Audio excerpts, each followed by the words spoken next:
বলিউডের প্রবীণ অভিনেতা ধর্মেন্দ্র গত এক সপ্তাহ ধরে গুরুতর অসুস্থ অবস্থায় হাসপাতালে ভর্তি ছিলেন।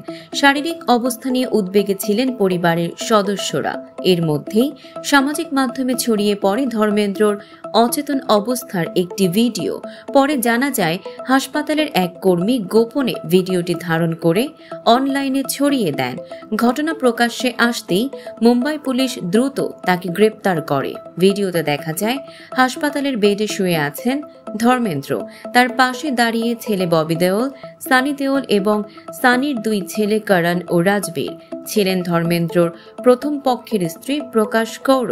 পরিবারের এই একান্ত অত্যন্ত ব্যক্তিগত মুহূর্তটি গোপনে রেকর্ড হওয়ায় সবাই হতবাক হয়ে পড়েন। একদিকে ধর্মেন্দ্রর অসুস্থতা, অন্যদিকে ভুয়া মৃত্যু সংবাদ। সব মিলিয়ে পরিবার ছিল প্রচণ্ড মানসিক চাপে। হেমা মালিনী ও এশা দেওল সামাজিক মাধ্যমে পোস্ট করে এসব গুঞ্জন থামালেও ভিডিও ফাঁস হয়ে পরিস্থিতি আরও জটিল করে তোলে। শেষ পর্যন্ত গত বুধবার সকালে হাসপাতাল থেকে বাসায় ফেরেন ধর্মেন্দ্র।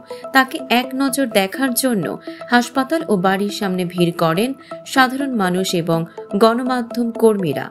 পরিস্থিতি নিয়ন্ত্রণে রাখতে পুলিশকেও দায়িত্ব নিতে হয়। ধর্মেন্দ্রর ব্যক্তিগত গোপনীয়তা ভেঙে এভাবে ভিডিও ফাঁসের ঘটনার পর দেশজুড়ে তীব্র সমালোচনা চলছে।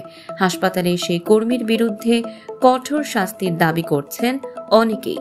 দর্শক, সাম্প্রতিক ও চমকপ্রদ সব খবর পেতে ফলো করুন আমাদের ফেসবুক পেজ CB24 টিভি এবং সাবস্ক্রাইব করুন ইউটিউব চ্যানেল CB24 অফিসিয়াল।